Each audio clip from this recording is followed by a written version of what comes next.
Hey guys, welcome to another episode of Indepth. Let's go over a little bit of my kits now in depth. First I'll go over my Savage that I got going here. As you can tell, it's a 4.6. I got this used. I wanted to kind of make it kind of like a budget truck. I didn't want to spend too much money on it. I wanted to see what I could do with the skills that I have to make this a really good high-powered RC without spending a ton of money. Now, don't get me wrong, if I have to, I will buy a T RX-8 or something like that to power it if what I have doesn't meet what I want.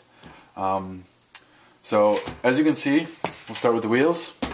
3.8 mashers. I've only ran them once. I've heard good things about them, but I have heard that they do give great grip. They're okay in the snow, not the greatest. I actually honestly thought they were going to be a little bit better than this, but they're not bad. But maybe a little bit more testing out and figure out how to drive will maybe get the tires a little bit better. But and the rims are actually off of off the Summit, the geodes. And I just took the chrome off of them, and luckily enough these are nice because these are black underneath, so you don't have to dye them. All you got to do is just take off the chrome and you're already left with the black. The rings around here, they come in different colors, red, green, blue, but not black. So I dyed these myself. Simple process, of course. You guys all know how to dye. I'm not going to show you guys a video on how to do that. But just dyed them up. I think it looks really good. I actually had them switched over once to kind of see what that looks like, and it looks pretty good. I might actually do that at 1.2. So let's get underneath the shell. Let's see what's underneath. So right there already, you guys can see the massive ESC I got there. And it's 150 amp, and it's a Turnigy one, and I really like it for a lower end ESC. It's got a lot of really higher end, higher end things in it. For one thing, it comes with this little programming card, which I'll try and get a close-up on it, but I don't think I'll be able to. No. But it gives you a lot of different things you can change. Running mode, drag brake force, cut-off threshold, start mode, which is your punch, your brake force, your reverse force, your initial brake force, your neutral range, your timing, overheat protection, motor rotation, and LiPo cells. So really cool thing. Just plug it in, shows you the item, you get the value, and just change them up from there. Really easy to use, really quite a nice thing. I've already changed a few things here and they notice a huge difference on it. I really like that aspect. You don't need a computer for it or anything.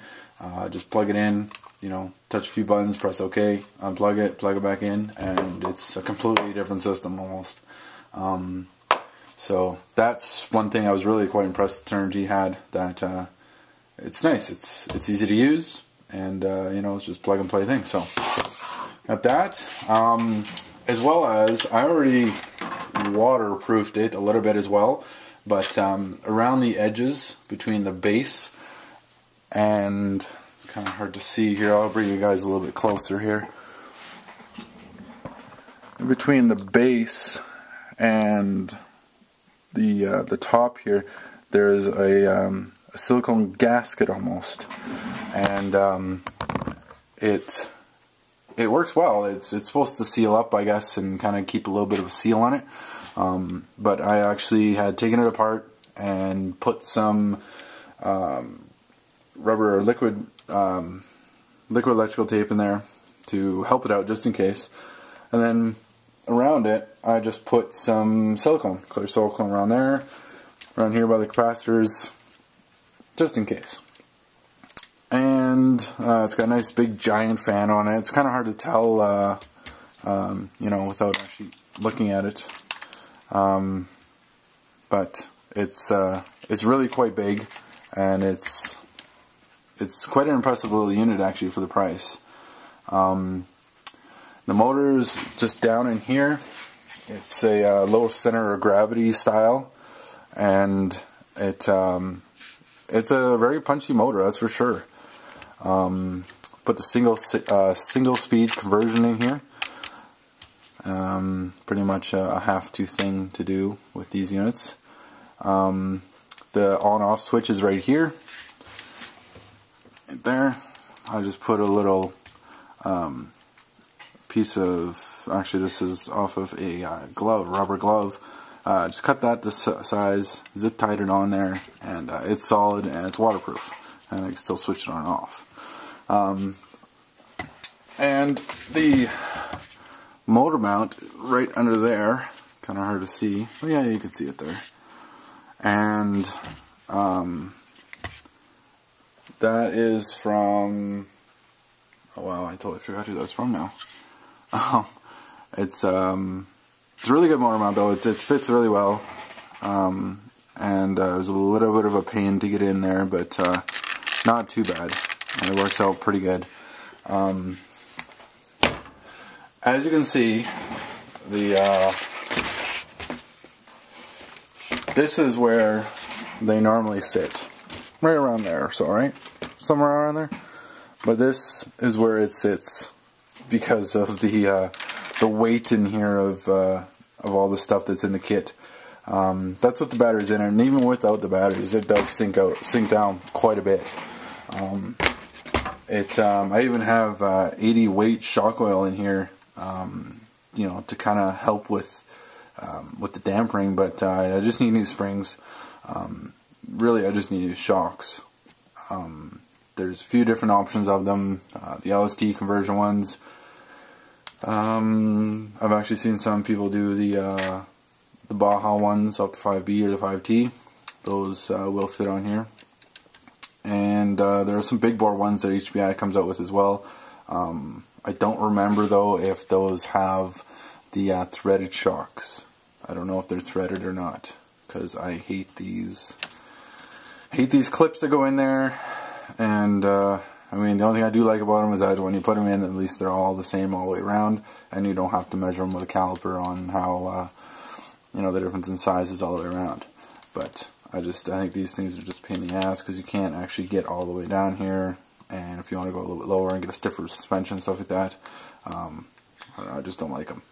And that's pretty much it that I had to do with this one so far. Battery trays are off a flux. There was 2 screws, one that goes here that's actually just for a brace that holds this thing together, the 2 plates together, and then there's another one over here that actually drills into the transmission. I just drilled basically into these here and went all the way through and attached them to that. I'll see if I can get these out. I also went with Eternity batteries. These are the 5,000 milliamp, 3 cells. Main reason I went with these ones was because of the size. They actually will fit in here for a 3 cell. A lot of the bigger ones will not. I do have a max amp battery, and I measured it out, and the 3 cell will not fit in there. And I measured some different other manufacturers, and they just will not fit in there. These ones will. That way I can run this on 6 cells. So that's that, and I'll see if I can get in there, get some different lighting in here. So there's one of the screws there that goes into the bracing, and there's the other one over there. And it's really solid actually for just for the 2 screws that it has in there. It's really solid. I thought I would actually have to do 4, but I don't. So just the 2 works just fine. I think that's all that I've really done to it so far. I'm kind of taking my time on this thing. Like I said before, it's about 90% done. Everything works on it. It runs. Just little things here and there that I want to tweak, like the shocks, maybe the gearing a little bit, settings in the ESC, stuff like that. Gonna set them up and you know, try out some different things. And so I think on that note, I'm probably gonna, you know, be done with the video. That's all I have for this one here. It's been definitely a little bit of a painful project. It's been a fun project, but it's got its ups and downs, just like every other project, I guess. But most definitely probably one of my favorite ones to do. Most definitely one of my favorite ones to run. I can't wait to get this thing out in the dirt and on the grass. I think this one is just going to be ballistic. I think it's just going to go nuts. So let me know what you guys think. Comment, rate, subscribe, and I'll see you guys on the forums, and talk to you guys later.